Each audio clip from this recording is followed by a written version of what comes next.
Sak sa selda ang dating area manager ng isang courier sa Cebu City matapos niya itong pagnakawan.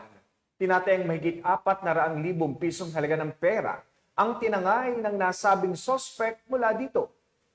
Ang pambansang pulisya ay patuloy sa pagsasagawa ng operasyon upang hulihin ang mga taong pinaghahanap ng batas para panagutin sa kanilang krimen.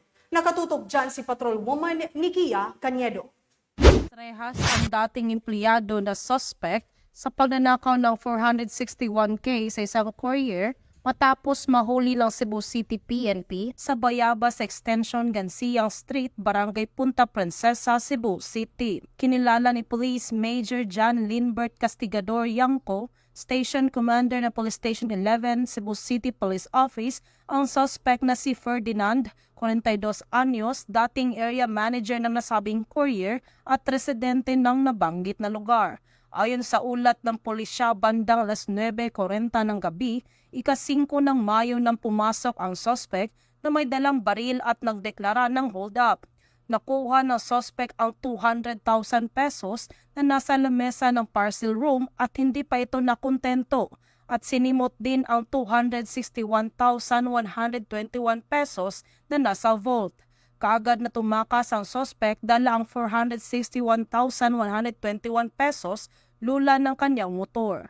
Dali-daling nagsagawa ng hot pursuit operation ng Cebu City PNP na nagresulta sa pagkaaresto ng suspect sa mismong tahanan nito. Ang matagumpay na pagkahuli ng suspect ay dahil na rin sa tulong ng mga empleyadong saksi ng insidente. Kaning sa mga nanagyaw establishment o mga negosyo, siyempre na may mga apply ng trabaho, mas maayo tingali kung ato ni silang inuhon og maayo sama sa pagkuha o kaning kumpleto nga background check na nangapaagi may bawta sa iyang pagkatao. Kung asa siya, kung naba siya yung mga previous nga criminal records, anyway, mahibawan na nato sama sa pagpangayo nato ga police clearance, NBI clearance, ug ubang dokumento pertaining sa iyang pagkatawo, iyang pagkatawo. Ang iyang proof of residency, sila. Kung sana, diha makita ang iyang tinuod nga address o makapangutan na po ta. Makakuha taga background check sa maong tao, mahibaw ta, bisan sa barangay, mahibaw ta kung sa iyang record. Kung naba siya mga previous nga kaso. So, sana sa atong tanawon.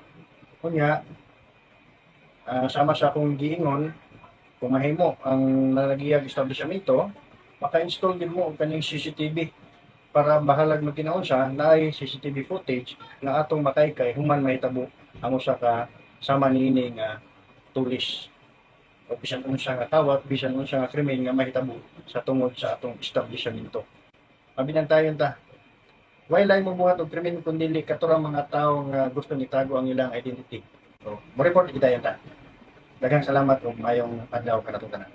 Ang kapulisan ng Cebu City katuwang ang mga mamamayan ay patuloy sa pagpapaigting ng kanilang kampanya kontra anumang uri ng kriminalidad dahil sa bagong Pilipinas, gusto ng pulis, ligtas ka. Mula dito sa Central Visayas, ako yung Police News Network Correspondent, Patrolwoman Nikia Caniedo, alagad ng batas, tagataguyod ng balitang pulis.